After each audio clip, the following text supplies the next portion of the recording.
شمیم صاحب نے ایک ایفیڈیوٹ دی تھی جس پہ انہوں نے ہمارے سابق چیف جسٹس ثاقب نثار صاحب کے اوپر ایک الزام لگایا تھا۔ ہماری اسلام آباد ہائی کورٹ نے اس کا کنٹیمپٹ آف کورٹ نوٹس بھی جاری کیا تھا اور اس پہ بات بھی ہوئی تھی۔ اور پھر کل اور یہ تھے کہ یہ ایک بات ہو گئی تھی کہ ایک طرف رانا شمیم صاحب کی بات تھی، ان کا بیان تھا، ایک طرف ثاقب نثار صاحب کا بیان تھا، اور دونوں کے اندر کسی ایک کا آپ کو چوز کرنا تھا۔ لیکن کل یہ بات تھوڑی سی مختلف ہو گئی کہ ایک ریکارڈنگ آ گئی جس کو ثاقب نثار صاحب کہتے ہیں کہ وہ صحیح نہیں ہے، لیکن وہ فورینزک بھی ہو چکا ہے۔ اس میں اب امریکہ کی ایک بہت بڑی کمپنی نے فورینزک بھی کرا ہے احمد نورانی کی رپورٹ کے مطابق، اور اس میں یہ بات آئی ہے کہ ثاقب نثار صاحب کسی جج سے یہ حکم سرزد کر رہے تھے کہ نواز شریف صاحب کو اور مریم صاحبہ کو سزا دیں، اور جج صاحب نے فرمایا کہ مریم کی تو بالکل سزا نہیں بنتی، تو ثاقب نثار صاحب نے کہا کہ میں ایگری کرتا ہوں۔ یہ میں بات اس لیے کر رہا ہوں کہ جب اس قسم کے فیصلے ہوتے ہیں تو پھر آٹا جو ہے وہ 35 روپے سے 75 روپے ہو جاتا ہے۔ جب اس قسم کے فیصلے ہوتے ہیں، جب جج اپنی منصفی چھوڑ دیتے ہیں اور خود پارٹی بن جاتے ہیں، تو پھر اس کے بعد ایک پولیٹیکل ایکٹر بن جاتے ہیں، تو پھر چینی 53 روپے سے 120 روپے کی ہو جاتی ہے۔ اس کے بعد انٹرسٹ آپ کو بڑھانا پڑتا ہے، شرح سود بڑھانا پڑتا ہے، جو 6.25% پہ ہم شرح سود چھوڑ کے گئے تھے آج 8.25% ہو گئی ہے، وہ 13.5% بھی لے کے گئے تھے۔ اس کے بعد آپ کو IMF کے چکر بار بار کاٹنے پڑتے ہیں، اور آج جو آپ نے انڈیپینڈنس دی ہوئی ہے IMF کے اسٹیٹ بینک آف پاکستان کو، وہ انڈیپینڈنس یہ نہیں ہے کہ پاکستان میں رہ کے انڈیپینڈنٹ کر دیا، بلکہ گورنر صاحب کو آپ نے وائس رائے کا تقریباً خطاب ہی نہیں دیا، باقی ہر چیز کر دی ہے۔ تو اس ساری چیزوں پہ بات کروں گا میں۔ سب سے پہلے تو یہ کہ 1.5% جب شرح سود بڑھایا تو 400 ارب روپیہ حکومت کا سالانہ سود کی مد میں خرچہ بڑھ گیا، 400 ارب روپے۔ ساتھ ساتھ نجی شعبے کا کم از کم 100 ارب روپیہ خرچہ بڑھ گیا۔ تو نہ حکومت کے پاس یہ 400 ارب روپے دینے کے ہیں، نہ شرح سود زیادہ ہونے کی بنیاد پر نجی شعبے کے پاس، ہماری صنعت کے پاس دینے کا ہے۔ یہ صنعت کی گلے میں پھندا ہے۔ اس کے ساتھ آپ نے یہ کہہ کے بڑھایا کہ آپ مہنگائی کو کم کریں گے، تو جب آپ سینسٹیو پرائس انڈیکس دیکھتے ہیں، اور بلا شبہ بہت ہو شبہ مہنگائی ہے پاکستان میں، تاریخ کی تیز ترین مہنگائیوں میں سے یہ مہنگائی ہے، یہ بات درست ہے، لیکن پچھلے سال جب پچھلے مہینے کا آپ سینسٹیو پرائس انڈیکس دیکھتے ہیں، یہ وہ 51 چیزیں ہیں جو کہ ضرورت زندگی ہوتی ہیں، کچن آئٹمز ہوتی ہیں، جس کی وجہ سے ہمارے گھر چلتے ہیں، تو آپ دیکھتے ہیں کہ اس میں سب سے زیادہ اضافہ جو تھا وہ LPG کے بلوں میں تھا 71%۔ تو LPG کے جو بل میں 71% اضافہ ہے وہ حکومت کی پالیسی کی وجہ سے ہوتا ہے، ناقص پالیسی کی وجہ سے ہوتا ہے، نہ کہ شرح سود کی کمی یا زیادتی کی وجہ سے ہوتا ہے۔ دوسرا جو 60% اضافہ تھا وہ بجلی کی شرح میں تھا، بجلی کی نرخوں میں تھا۔ اگین بجلی کی نرخوں میں جو اضافہ ہوتا ہے وہ حکومت کی پالیسیز کی وجہ سے ہوتا ہے، ان کی سرکولر ڈیٹ بڑھنے کی وجہ سے ہوتا ہے، اس کا کوئی تعلق نہیں ہے شرح سود سے۔ انفیکٹ شرح سود کم ہوتی ہے تو حکومت کا بجلی کا خرچہ کم ہو جاتا ہے۔ تو یہ جتنے بھی آپ قدم اٹھا رہے ہیں انٹرسٹ بڑھانے کا، اس سے تعلق نہیں ہے مہنگائی کا۔ یہ مہنگائی تو آپ خود حکومت کے لوگ کچھ دن پہلے تک کہہ رہے تھے کہ یہ کاسٹ پش ہے، کہ دنیا میں مہنگائی ہو گئی ہے، کچھ اس کی وجہ سے، کچھ روپیہ ڈی ویلیو ہو گیا اس کی وجہ سے، اور کچھ ہمارے جو ATM صاحبان نے اپنی گنگا بہی ہے اس کی وجہ سے ہے مہنگائی۔ اور آپ میں بجلی کے شعبے میں آپ کی نااہلی کی وجہ سے، دنیا کی آپ مہنگی LNG لے کے آتے ہیں اس کی وجہ سے، اور آپ نے انٹرسٹ بڑھا دیا، اور آپ نے نہ صرف حکومت پاکستان کا 400 ارب روپے کا ایک خرچہ بڑھا دیا کیونکہ آپ کو اسی قرض پہ زیادہ سود دینا پڑے گا، بلکہ آپ نے انڈسٹری کا بھی بڑھا دیا۔ یہ 500 ارب روپے کا آپ نے تحفہ دے دیا بینکوں کو۔ اور اب آپ دیکھیں گے جو پچھلے 2 سال پہلے ہوا تھا کہ اب دنیا سے پیسے آئیں گے، جس کو ہم ہاٹ منی کہتے ہیں، اور وہ 13% انٹرسٹ لے کے گئے تھے، اب شاید وہ بھی آئیں گے۔ آج اگر آپ کائبور دیکھیں تو مارکیٹ ایکسپیکٹ کر رہی ہے، اور انہوں نے یہ تقریباً لکھ کے دے دیا ہے کہ 1% اور انٹرسٹ یہاں سے بڑھے گا۔ تو پھر ایک مرتبہ ہم واپس وہی جو عمران خان کا پہلا ریسیشن تھا، جو اس کو میں عمران خان ریسیشن بولتا تھا، اب اس کو عمران خان ریسیشن 1 بولنا پڑ رہا ہے، کیونکہ اب یہ عمران خان ریسیشن 2 کریں گے، تو یہ پھر سے ایک مرتبہ ریسیشن کریں گے۔ مہنگائی کا یہ عالم ہے بھائی کہ 9% آپ کی کنزیومر پرائس انڈیکس بڑھا ہے month on month, year on year, اکتوبر کے مہینے میں 15% آپ کا سینسٹیو پرائس انڈیکس بڑھا ہے، جو وہ 51 چیزیں ضرورت زندگی ہوتی ہے، اور آپ کا ہول سیل پرائس انڈیکس 21% بڑھا ہے۔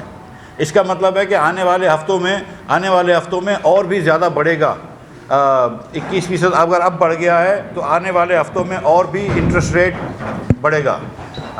تو انشاءاللہ تعالی تو معاذ اللہ اور ہمارے اوپر یہ مشکلیں آنے لگی ہیں. اور آپ دیکھیں کہ یہ جو 9% کنزیومر پرائس انڈیکس بڑھا ہے، اس میں کہتے ہیں کہ اسکول کی فیس وغیرہ صرف ایجوکیشن کے خرچے صرف 2% سے بڑھے ہیں. ایکچولی اس سے زیادہ بڑھے ہیں. اس کے اندر بتایا گیا ہے کہ چھوٹے کا گوشت مثال کے طور پہ 1190 روپے کا ہے. اب آپ کو پتہ ہے کہ یہ 1500 روپے کی چیز ہے، تو اگر وہ نمبر ڈال دیں تو یہ جو مہنگائی 15% دکھا رہے ہیں اس سے بھی زیادہ ہو جائے. 580 روپے کا یہ کہتے ہیں بڑے کا گوشت ہے، جو کہ نہیں ہے. تو یہ نمبرز بھی بڑے. انہوں نے 60 روپے کے انہوں نے آٹا بتایا ہے، تو 60 روپے کا آٹا نہیں مل رہا. تو یہ ایوریج میں پاکستان میں، تو یہ اگر یہ نمبرز ڈال دیں تو اور بھی مہنگائی ہو جاتی ہے. اور مہنگائی جتنی عمران خان کی حکومت میں آئی ہے 3 سال میں، اس کا میرے خیال سے کوئی نظیر نہیں ہے. آج 650 پوائنٹ اسٹاک مارکیٹ گری ہے. یہ اسٹاک مارکیٹ جب نواز شریف پاکستان کے وزیر اعظم تھے تو 53,500 پوائنٹ تک پہنچ گئی تھی، جب 105 روپے کا ڈالر تھا. تو $500 کے اوپر یہ مارکیٹ تھی. آج 175 روپے کا ڈالر ہے. اب مجھے نہیں پتا کہ کتنے کا ڈالر ہے، کیونکہ روز اوپر نیچے ہو جاتا ہے، لیکن چلیں 175 روپے کا 74 روپے کا اگر ڈالر ہے آج، تو یہ مارکیٹ جو ہے وہ 45,000 بھی نہیں ہے. تو ایک مارکیٹ جو ہے وہ 60% ڈالر کی وجہ سے کمی ہو گئی، اور ویسے آپ نے دیکھے تو 20-25% کم ہو گئی. تو پاکستان کے سرمایہ داروں کا بھی سرمایہ انہوں نے چھین لیا ہے، چھوٹے درمیانے تمام سرمایہ داروں کا. اور یہ مارکیٹ اس لیے نہیں چل رہی، اب کہتے ہیں کہ ایشیا کی سستی ترین مارکیٹ ہے، اس لیے نہیں چل رہی کہ لوگوں کو عمران خان کی پالیسیوں کے اوپر کانفیڈنس نہیں ہے. لوگوں کو اعتماد نہیں ہے کہ یہ صحیح پالیسی کریں گے. یہ وہ حکومت ہے جو کہ ایمنسٹی کے خلاف تھی، اور 2 سال سے اپنے دوستوں کو انہوں نے ایمنسٹی دی ہوئی ہے کنسٹرکشن کے اندر. اور کنسٹرکشن کی انڈسٹری بھی ڈاؤن ہے، کیونکہ وہ ایمنسٹی بیسیکلی پلاٹوں کے اندر پیسے لا کے وہ سیٹنگ کرنے کی ہے، کام کرنے کی نہیں ہے. عمران خان کی حکومت نے ہر جگہ پہ جہاں پہ ہاتھ ڈالا ہے، چاہے وہ مہنگائی میں ہاتھ ڈالا ہو، وہاں پہ انہوں نے تباہی مچائی ہے. بے روزگاری انہوں نے پاکستان میں پھیلا دی ہے، غربت انہوں نے پاکستان میں پھیلا دی ہے، افلاس پھیلا دیا ہے پاکستان میں. اب کیا کرتے ہیں؟ اب یہ کہتے ہیں کہ یہ بات ہی نہ کرو. آپ ڈینگے کی بات کرتے ہیں اگر پنجاب کے اندر، تو کہتے ہیں ڈینگے نہیں ہیں. یہ نہیں کہ ڈینگے کے خلاف کام کریں. مجھے یاد ہے کہ نواز شریف صاحب کو اور شہباز شریف صاحب کو، جب شہباز شریف نے بہت اس پہ محنت کری تھی، تو ڈینگے برادران کہتے تھے. ان کو شرم آنی چاہیے. وہ آج جو ہے ان سے ڈینگے کنٹرول نہیں ہو رہا. اس کے بعد انہوں نے اب یہ پرچہ لکھ کے دیا ہے کہ پنجاب میں، لاہور میں کوئی فوگ نہیں ہے، کوئی اسموگ نہیں ہے. اور اگر آپ اپنے ٹویٹ کرتے ہیں یا فیس بک پہ لکھتے ہیں کہ ایئر کوالٹی انڈیکس اتنی خراب ہو گئی، تو اس کے اوپر آپ کے اوپر قانونی چارہ جوئی کی جائے گی. یہ نہیں کہ ہم اسموگ کم کریں، یہ نہیں کہ ہم فوگ کم کریں، بلکہ اگر کوئی بتا رہا ہے کہ فوگ ہے تو اس کے اوپر قانونی چارہ جوئی کری جائے گی. یہ نہیں کہ ہم مہنگائی کم کریں، بلکہ مہنگائی کرنے والوں کو ٹرول کرا جائے گا. مہنگائی جو کہتے ہیں کہ مہنگائی ہو گئی، ان کے اوپر الزام تراشی کری جائے گی. یہ ان کا عالم ہے. پھر اس کے بعد آتے ہیں ایل این جی پہ. ایل این جی پہ ہمارے وزیر صاحب انرجی کے، توانائی کے، آج کل انہوں نے سمجھا ہے کہ ایل این جی کا مسئلہ، گیس کا مسئلہ پاکستان میں شاہ زیب خانزادہ سے لڑائی کرنے سے سالو ہو جائے گا. اگر شاہ زیب خانزادہ سے لڑائی کرنے سے یا ان سے بحث یا مباحثہ کرنے سے سالو ہوتا ہے تو بصدر شوق کریے. انہوں نے اس کو، شاہ زیب کو چیلنج کیا ہے. میں تو ان کو چیلنج نہیں کرتا ہوں، وزیر موصوف کو، بہت بڑے آدمی ہیں، صاحب اقتدار ہیں. میں تو ان سے گزارش کرتا ہوں کہ یہ محاسبے کو اور یہ بحث مباحثے کو چھوڑیے. آپ میرے ریکویسٹ پہ 3 چیزیں کرنے کی کوشش کریے. نمبر 1، پاکستان بھر میں گیس سپلائی کر دیجیے. آپ کا کام بحث کرنا نہیں ہے، آپ کا کام گیس دینا ہے. یہ کام ہم کر کے گئے ہیں. آپ گیس دے دیجیے بس. باقی شاہ زیب خانزادہ ہو گیا، ارشد شریف ہو گیا، جو اینکر آپ کی کرٹیسائز کرتے ہیں سب چپ ہو جائیں گے. آپ دیں تو صحیح نا گیس. نمبر 2، یہ ٹرمینل لگ رہا تھا 3 سال سے کہہ رہے ہیں کہ 2 ہفتے میں لگنے والا ہے. 3 سال سے کہہ رہے ہیں، 3.5 سال سے کہہ رہے ہیں، معاف کیجیے گا. ہم 5 سرمایہ کار چھوڑ کے گئے تھے، 5 انویسٹرز چھوڑ کے گئے تھے، جس میں ایگزون موبل بھی تھی، جس نے کہا تھا کہ ہم لگائیں گے دنیا کی سب سے بڑی کمپنی. وہ جا چکے ہیں. تو خدارا یہ جو آپ بار بار ہم کو کہتے ہیں کہ 2 ہفتے میں لگانے لگے ہیں، تو وہ 2 ہفتے کب آئیں گے؟ تو میں آپ سے دوسری گزارش کر رہا ہوں کہ یہ تو سردیوں میں ہم سفر کریں گے ہی، لیکن ٹرمینل لگوا دیجیے. اب آپ کی حکومت کو بھی کچھ مہینے رہ گئے، ہم لگا دیں گے، لیکن کچھ عرصے میں آپ لگا سکتے ہیں. خدا را یہ لگائیے، خالی باتیں نہ کریں. شاہ زیب خانزادہ سے بحث کرنے سے ٹرمینل نہیں لگتے، ٹرمینل کام کرنے سے لگتے ہیں، وہ آپ سے ہوتا نہیں ہے. تیسری گزارش میری جو ہے ہمارے وزیر موصوف سے، میرے بھائی ہیں، اور وہ یہ ہے کہ ایک پائپ لائن لگانی تھی کراچی سے پنجاب گیس لے جانے کی. ہم رشیا سے ڈیل کر کے سائن کر کے آئے تھے. آپ نے کہا نہیں آپ کی ڈیل بہت بری ہے، بہت بحث کرتے تھے مجھ سے. انہوں نے ایک ٹی وی پہ بھی مجھ سے بحث کری. چلے صاحب ہماری ڈیل بری تھی. آپ نے کہا آپ نے ڈیل اچھی کر لی. 1 سال پہلے ندیم بابر صاحب کہہ رہے تھے کہ 2 ہفتے میں لگنے لگا ہے. ہم نے زمینیں خریدنا شروع کر دی ہیں. ہو سکتا ہے زمینیں خرید لی ہو، پتہ نہیں ہے. میں ان سے خدا را ریکویسٹ کرتا ہوں کہ یار آپ نے پہلے، پھر تابش گور صاحب کہتے ہیں کہ سوئی ناردرن سوئی سدرن سے بنوائیں گے. چلیں اس طرح بنا لے. وزیر موصوف فیض کہتے ہیں کہ نہیں، ہم حماد بھائی کہتے ہیں کہ نہیں ہم رشیا سے بنوائیں گے. بھائی آپ رشیا سے بنوائیں، سوئی ناردرن سوئی سدرن سے بنوائیں، FWO سے بنوائیں، کسی سے بنوائیں، بنوائیں تو صحیح. دیکھیں جتنی بھی آپ باتیں کریں، آپ شاہ زیب خانزادہ سے 4 بحث جیت جائیں، آپ 9 ٹویٹ کر لیں، اس کے خلاف ٹرولنگ کروا لیں، جو بھی کہہ لیں، گیس جب تک پائپ لائن نہیں لگے گی گیس اوپر نہیں جائے گی. تو مزید گیس پہنچانے کے لیے آپ کو پائپ لائن لگوانی پڑے گی. تو میری 3 گزارشات ہیں، بالکل چیلنج نہیں ہیں. گزارش نمبر 1 ہے خدا را کہ آپ پاکستان بھر میں گیس کی شارٹیج نہ کریں. گزارش نمبر 2 ہے کہ آپ ٹرمینل اور پائپ لائن لگوا لیں. اور گزارش نمبر 3 ہے کہ آپ نے کہا تھا کہ ایکسپورٹروں کو سستی گیس دیں گے، تو سستی گیس دے دیجیے، اس کے ریٹ نہ بڑھائیں. یہ 3 گزارشات ہیں. اگر وزیر صاحب یہ مان جائیں تو بہت میرے خیال سے میرے اوپر ذاتی اور پورے پاکستان کی صنعت کے اوپر اور ہمارے کنزیومرز کے اوپر احسان ہوگا. میں 3 گزارشات پھر سے کر دیتا ہوں ہمارے وزیر سے. نمبر 1 گزارش جو ہے وہ یہ ہے کہ پاکستان بھر میں گیس کی فراہمی کو یقینی بنائیں، اور جو ہمارے کراچی کے اندر مثال کے طور پر ڈیفنس میں چولہے نہیں جل رہے ہیں وہ چولہے جلوا دیں. جو فیکٹری کے سائٹ کے اندر اس وقت فیکٹری میں بجلی نہیں آ رہی ہے، تو مسئلہ جو ہے وہ یہ شاہ زیب خانزادہ کا لے کے بیٹھے ہیں. شاہ زیب خانزادہ کو چھوڑیں، مسئلہ زبیر موتی والے کا ہے، جس کی انڈسٹری میں وہ کراچی کا بزنس لیڈر ہے. کراچی کی انڈسٹری کو گیس نہیں مل رہی. تو پہلی میری گزارش ہے کہ آپ گیس دیں، اور یہ پاکستان بھر میں یہ عالم ہے کہ آپ پہلے گیس دیں، گھروں میں گیس دیں اور انڈسٹری میں گیس دیں. اس کو منع کرو یار، فون کرنا تو. نمبر 2 کہ آپ ٹرمینل لگوائیے اور پائپ لائن بنوائیے. ٹرمینل لگوائیے اور پائپ لائن بنوائیے. یہ جب تک انفراسٹرکچر نہیں لگے گا مزید LNG نہیں آ سکے گی. گیس آپ کو بھی پتہ ہے ڈپلیٹ ہے. 3 سال پہلے ہم ٹرمینل کا بھی ایگریمنٹ کر کے گئے تھے، ہم ٹرمینل کے انویسٹرز چھوڑ کے گئے تھے، ہم پائپ لائن کی بات کر کے گئے تھے. بھائی تھوڑا سا کام کر لو، یہ بھی ان سے نہیں ہو رہا ہے. اور نمبر 3 کہ جو آپ LNG کے ریٹ بڑھا رہے ہیں، آپ نے وعدہ کیا تھا کہ ایکسپورٹ کی انڈسٹری کو $6.5 پر MMBTU دیں گے، اس کو یہ اپنی 9 9.5 کر رہے ہیں، وہ نہ کریں. گیس کے مزید ریٹ نہ بڑھائیں. سندھ کے اندر آپ نے 2600 روپے کی LNG دے رہے ہیں، پنجاب میں اور دیگر جگہوں پہ آپ نے ایکسپورٹ کی انڈسٹری کو، پنجاب میں عام انڈسٹری کو تو دیتے ہی نہیں ہے LNG گیس، لیکن جو آپ ایکسپورٹ کی انڈسٹری ہے اس کو آپ $6.5 کی دے رہے ہیں، اس کو 6.5 سے آپ $9 کر رہے ہیں. یہ بھی زیادتی کر رہے ہیں، تو یہ نہ کریں. یہ 3 گزارشات تو میری انرجی کے سلسلے میں، LNG کے سلسلے میں تھی. میں ایک مرتبہ پھر یہ ریپیٹ کر لوں کہ دیکھیں یہ انٹرسٹ ریٹ ابھی بڑھایا ہے، یہ پھر بڑھائیں گے، اس کا کوئی فائدہ نہیں ہوگا. مہنگائی اس سے کم نہیں ہوگی جب تک کہ حکومت اپنی پالیسیوں کو نہ بدلے، اور اس سے مزید ہماری صنعت کو پریشانی ہوگی اور ہمارا ڈیفیسٹ بڑھے گا. یہ گارنٹی کر رہا ہوں. نمبر 2 یہ اس قسم کی آزادی کا پاور گورنر صاحب کو دینا زیادتی ہوگی کہ گورنر صاحب اپنے مراد بھی خود طے کریں، اپنی ٹرمز آف امپلائمنٹ بھی خود طے کریں. ان کے خلاف کوئی انویسٹیگیشن بھی ان کی اجازت کے بغیر نہیں ہو سکتا. اور پارلیمنٹ بھی اگر کوئی بینکنگ کے لاز بنائے گی تو ان سے پوچھ کے بنائے گی. یہ پارلیمنٹ کو آپ نے سبسرونٹ کر دیا ایک آدمی کے نیچے. اس قسم کی فرد واحد کو پاور دینا جو خود IMF سے آیا اور میرے خیال سے ملک کے مفاد میں نہیں ہے. تو یہ بات بھی ہم نے بات کرنی ہے. اور تیسری بات ہے کہ یہ مہنگائی ان سے کنٹرول نہیں ہو رہی ہے، اور جب تک یہ خان صاحب اور ان کے ATM ان کے ارد گرد بیٹھے ہوں گے ان سے مہنگائی کنٹرول نہیں ہوگی. بہت شکریہ.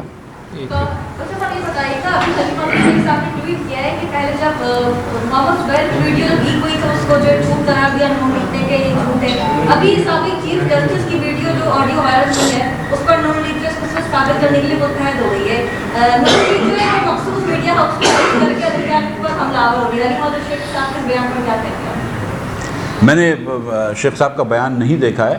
لیکن یہ دیکھیں یہ بات درست ہے کہ یا ویڈیو یہ آڈیو جو ثاقب نثار صاحب کی آئی ہے یا ٹھیک ہے یا نہیں ہے.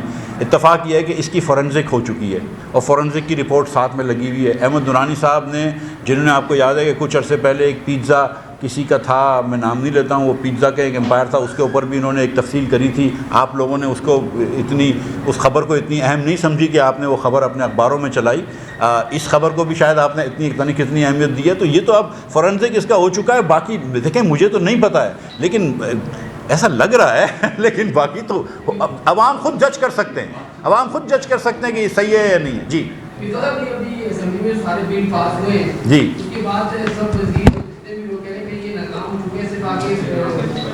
شور ڈالتے ہیں چلے جاتے ہیں, یہ ریلیاں نکالتے ہیں کسی کام کے لیے, صرف شور ڈالتے رہیں کہ ہم 5 سال نکالیں گے اور 5 سال کے بعد بھی آ کر ہماری حکومت ہوگی. بڑے بڑے دعوے, پھر مہنگائی کی کیا ہوگا؟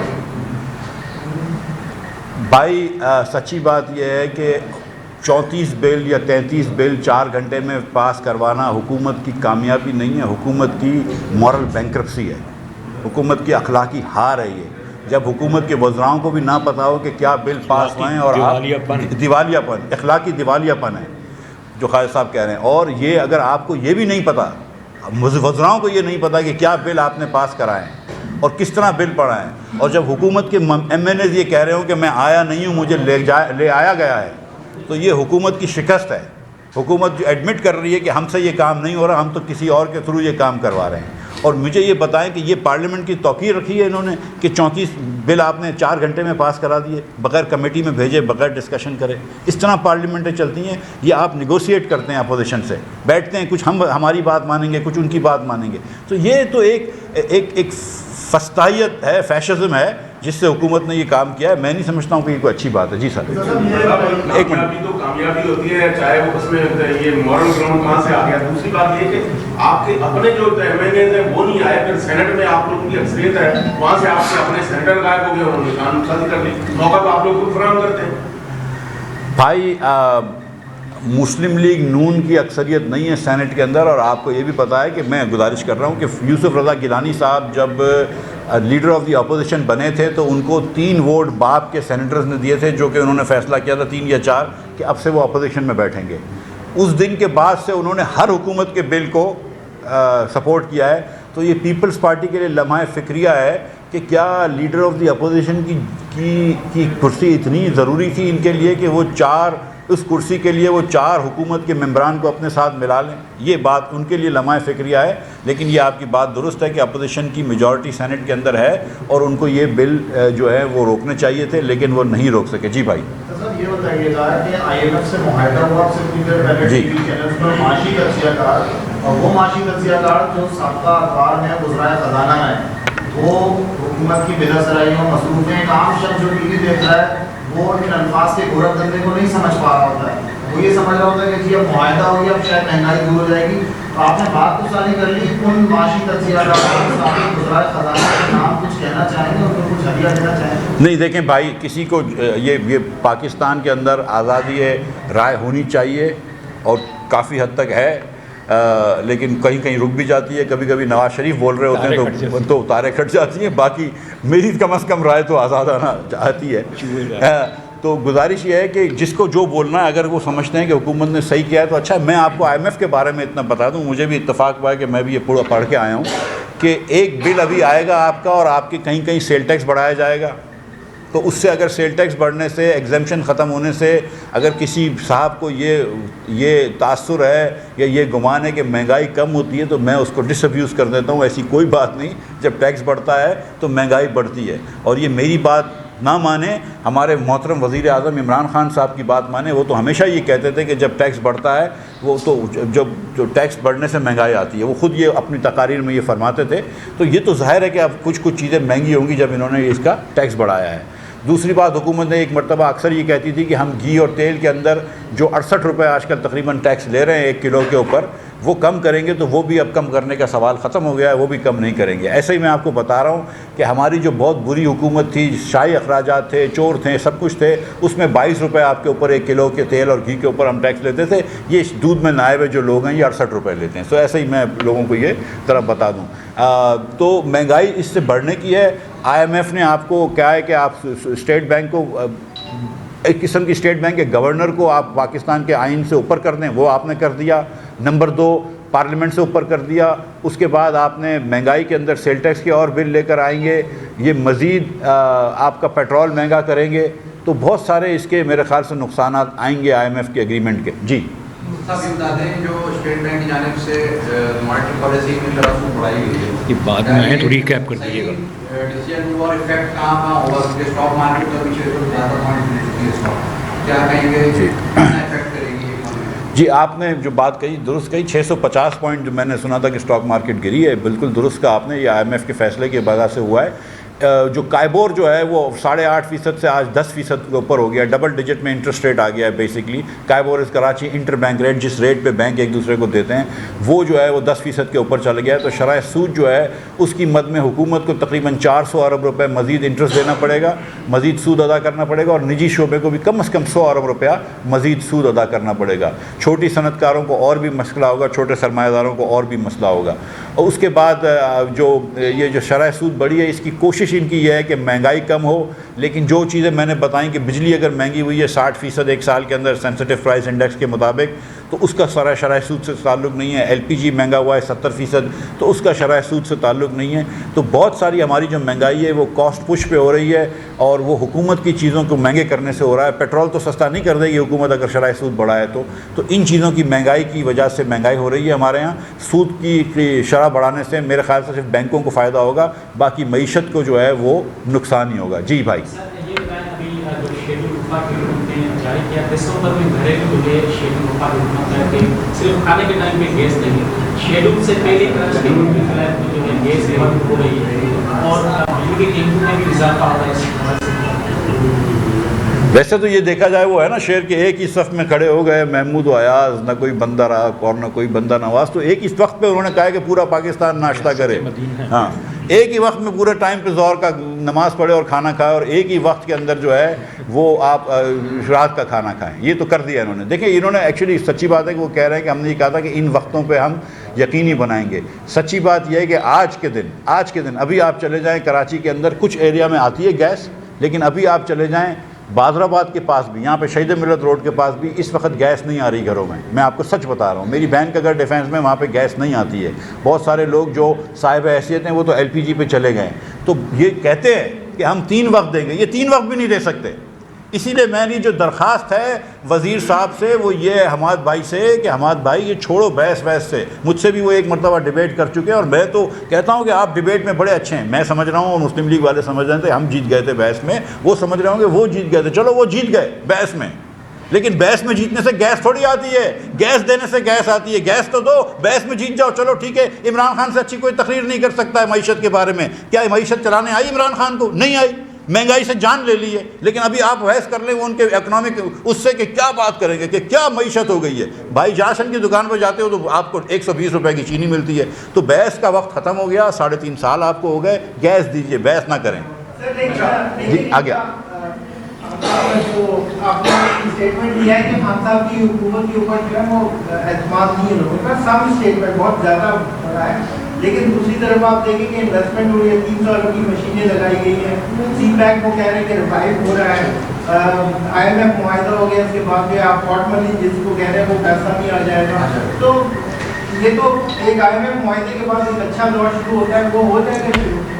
بھائی فورن انویسٹمنٹ FDI جو ہے وہ اس مہینے بھی کم ہوئی ہے پچھلے سال کے نسبت، تو اتنے پیسے نہیں آ رہے، لیکن یہ آپ دیکھیں نا کہ آپ کی مارکیٹ جو ہے آج کیا 45,000 پہ مارکیٹ ہوگی؟ یہ مارکیٹ نواز شریف 53,000 پہ نہیں 53,000 پہ تھی جب 105 روپے کا ڈالر تھا یار، اس کی ویلیوشن دیکھو اور آج اس کی ویلیوشن دیکھو۔ پاکستان کی مارکیٹ دنیا کی سستی ترین مارکیٹ کیوں ہے؟ 4 ملٹیپل پہ بک رہا ہے ہمارا شیئر، جبکہ ایشیا کی ایوریج 11 ہے۔ اس کا مطلب ہے کہ انویسٹرز کا کانفیڈنس نہیں ہے۔ آپ نے جا کے یہ ٹرف لون دیے تو آپ نے اتنا لمبا سبسڈی دی ہے امیر ترین لوگوں کو، تب جا کے آپ نے کروایا ہے، یہ بالکل درست ہے۔ لیکن 300 بلین کی اکانومی اگر پاکستان کی ہے، 300 بلین ڈالر کی، تو بنگلہ دیش کے اندر، سری لنکا میں اور ہندوستان میں 30% آف دا GDP جو ہے وہ انویسٹ ہوتی ہے، پاکستان میں 15% ہو رہی ہے۔ ٹیکنیکلی آپ یہ الزام لگا رہے ہیں کہ جو کووڈ کے اندر جو آپ نے پش دی ہے، مالیاتی پش، وہ ایک خاص مخصوص طبقے کے لیے دیا ہے، اور اس نے مہنگائی کو بھی بڑھایا ہے اور وہ ڈیوائڈ کو بہت وائڈ کر دیا ہے، یہ کہہ رہے ہیں؟ بہترین سوال ہے آپ کا۔ یہ پھر سے میں ان کا سوال بھی دہرا دوں کہ یہ کہہ رہے ہیں کہ کووڈ میں جو پش دیا ہے اس سے آپ نے غریب اور امیر میں اور فرق کر دیا ہے. آپ نے جو پش دیا ہے کووڈ کے اندر آسانیاں صرف امیر ترین لوگوں کے لیے کری ہیں, بڑی انڈسٹری کے لیے کری ہیں, غریب لوگوں کے لیے کچھ نہیں کیا. اور تھوڑا سا سوال کو اور بھی بڑھا دوں کہ آپ نے کنسٹرکشن کی ایمنسٹی دی ہے تو کنسٹرکشن والوں کو ایمنسٹی دی ہے, لیکن 1 روپے کا سیل ٹیکس کم نہیں کیا ہے. آپ نے گاڑیوں کے اوپر, آڈیوں کے اوپر, مرسڈیزوں کے اوپر ایکسائز ڈیوٹی کم کر دی, موٹر سائیکل کے اوپر اور سائیکل کے اوپر سیل ٹیکس لگا دیا. تو اس حکومت نے صرف امیر ترین لوگوں کی سیوا کری ہے, جو خان صاحب کے ارد گرد بیٹھے ہوتے ہیں, جن کو عام فہم زبان میں ATM بولتے ہیں. لیکن جو غریب لوگ ہیں پاکستان کے, ان کو آپ نے غریب سے غریب تر کر دیا اور 2 کروڑ لوگوں کو مفلسی کے اندر ڈال دیا. سوال بڑا اچھا تھا, بہت شکریہ. اور جواب آپ کہاں ہے؟ کوئی اور سوال نہیں ہے؟ ایک سوال آخری پہ. ابھی آپ کہہ رہے تھے بجلی مہنگی, تو کے الیکٹرک نے پھر اپلیکیشن دے دی کہ بیچ میں ریٹ بڑھانے کی اجازت دی جائے. دوسرا یہ بتائیں کہ گیس کی جو شارٹیج ہے, اس کا آپ نے اپنی پریس کانفرنس میں مسلسل ذکر کر رہے ہیں, LNG کے درآمد سے اس کا کیا تعلق ہے؟ بہت شکریہ آپ کے سوال کا. یہ کل رحمت صاحب کل لیاقت بھائی کا یہ سوال جو تھا, یہ بہت اچھا سوال ہے. کل ہمارے محترم وزیر صاحب, میرے بھائی حماد اظہر صاحب نے یہ ٹویٹ کیا تھا کہ 2 سرکٹ ہیں LNG کے, الگ ہے سرکٹ, اور گیس کا سرکٹ اور ہے, کرگز کا جہاں اور شاہین کا جہاں اور. میرے خیال سے وہ بات جو ہے وہ تھوڑی سی اس میں تھوڑی سی غلطی ہے. گزارش کے ساتھ, پچھلے 3 سال میں کم از کم 100 ارب روپے کی LNG جو ہے وہ گیس سرکٹ میں یہ ڈال چکے ہیں. 100 ارب روپے کی, یہ کم از کم ہے. میرے خیال سے ابھی نمبر میں آ جائیں گے, 180 ارب روپے کا میرے خیال سے تخمینہ ہے, لیکن 100 تو ڈال چکے ہیں. تو یہ 3 سال سے تو تھا وہ سرکٹ مکس تھے, آج سرکٹ کیسے الگ ہو گئے؟ یہ اپنی نااہلی, اگر یہ میں آپ کو یقین سے بتا رہا ہوں کہ اگر یہ پوری LNG لے آتے, اور میں آپ کو بتا رہا ہوں 14 تو ان کے حساب سے کارگو آ سکتے ہیں, اور مجھے آپ دیں, میں اس سسٹم میں 16 کارگو لا کے دکھا دیتا ہوں آپ کو. 16 کارگو اس کے اندر کراچی سے ہم ڈال سکتے ہیں اور 16 کارگو ہم پہنچا سکتے ہیں.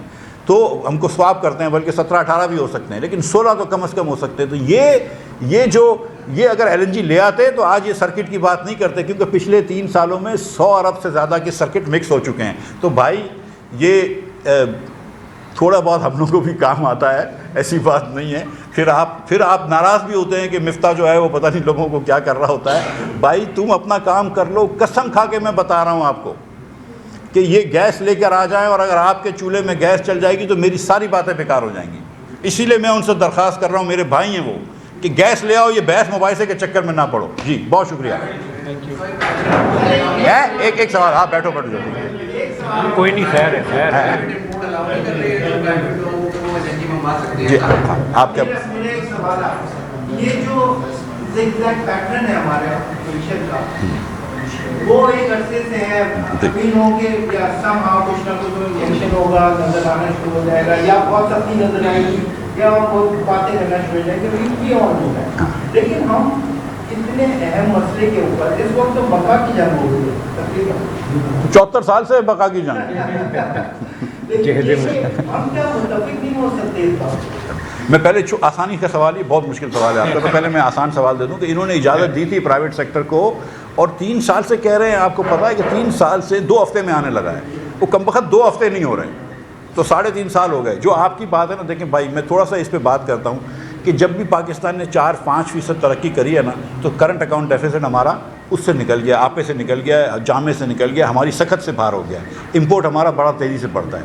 یہ کیوں ہوتا ہے پاکستان میں؟ دنیا کے اندر ہندوستان میں 7% ہوتی ہے, ویتنام میں 10% گروتھ ہوتی ہے. امپورٹ کیوں ہوتی ہے؟ میں آپ کو بتاؤں, میرا یہ خیال ہے, پاکستان میں جو 1% امیر ترین لوگ ہیں نا, ان کی 50% کم از کم آمدن ہے ملک کی, اور باقی جو 99% ہیں ان کی 50% آمدن ہے. یہ کم از کم میرے خیال سے ہے. اس سے بھی زیادہ برا حال ہے, لیکن میں کہتا ہوں کہ چلو یہ مان لیں. ہوتا یہ ہے کہ ہمارے یہاں جو بھی ہماری اکنامی, جس میں ہم بھی شامل ہیں, جس میں ہماری جو اکنامک سوچ ہے نا, وہ یہ ہے کہ پہلے امیر آدمیوں کو بولو کہ وہ فیکٹری لگائیں, وہ فیکٹری لگائے گا تو پھر مزدور کو 20,000 روپے کی نوکری ملے گی. تو پہلے آپ کسی کو 100-200 کروڑ روپے کا قرض دے رہے ہیں سستے ریٹوں پہ, اور وہ 200 کروڑ روپے کا قرض دے رہے ہیں تاکہ وہ 20,000 روپے کی نوکری دے سکیں. ہوتا یہ ہے کہ جب بھی آپ گروتھ لے کے آتے ہیں تو پہلے آپ کے 1% لوگوں کی, اشرافیہ کی انکم جو ہے وہ 15% سے بڑھ جاتی ہے, اور جو مہنگائی کی وجہ سے ان کی جو غریب باقی جو 99% لوگ ہیں ان کی تو ریئل انکم 5% سے کم ہوتی ہے. مگر اگر آپ ایوریج کرتے ہیں تو ایوریج اکانومی 5% سے بڑھ رہی ہے. یہ حساب کر لینا، یہ پکی بات ہے، ٹھیک ہے. تو ایوریج اکانومی 5% سے بڑھ رہی ہے، لیکن ہوتا یہ کہ امیر لوگوں کے کنزمپشن باسکٹ میں امپورٹڈ گڈس بہت ہوتے ہیں، تو وہ مرسڈیزیں آنا شروع ہو جاتی ہیں، آڈی آنا شروع ہو جاتی ہے، ایپل فون آنے شروع ہو جاتے ہیں، وہ چیزیں آنا شروع ہو جاتی ہیں، امپورٹ بل بڑھ جاتا ہے. غریب آدمی غریب ہی رہتا ہے. بھائی اپروچ نہیں، اب یہ ہوتا ہے نا کہ اگر غریب آدمی کا آپ انکم بڑھائیں گے تو وہ اپنے بچے کو یونیفارم لے دے گا، تھوڑا سا وہ گوشت کا زیادہ استعمال کر لے گا، وہ چیزیں آپ کرتے نہیں ہیں. تو ہمارے ملک کے اندر ہم کو یہ سوچنا ہے کہ اب جو نیکسٹ، اور انشاءاللہ تعالیٰ جب اللہ تعالیٰ شہباز شریف کو یا اس ملک کا وزیر اعظم بناتا ہے، نواز شریف صاحب تشریف لاتے ہیں، تو آپ یہ دیکھیں گا کہ ہم ابھی باٹم اپ سے انشاءاللہ شروع کریں گے. اور سب سے پہلے جو ہم نے لاسٹ ٹائم بھی کیا تھا کہ روڈ رستے ڈیولپمنٹ کا کرو تو اربن پور کو پیسے ملتے ہیں، اور اگر آپ ایگریکلچر ریفارمز کر لو تو رورل پور کو پورے پیسے ملتے ہیں، تو وہاں سے نیچے لے کر آنا ہے. اور خان صاحب جو میں آپ کو بتاؤں کہ قسم خدا کی، وہ گفتار کا قاضی یہ تو بنا، کردار کا قاضی بن نہ سکا، ساری باتیں بہترین کرتا ہے قسم سے. مگر یہ مجھے بتائیں کہ 2 کروڑ لوگوں کو مفلسی میں ڈالا یا نہیں؟ باتیں بہت کر لی، باتیں بہت کر لی. بہت شکریہ آپ لوگوں کا.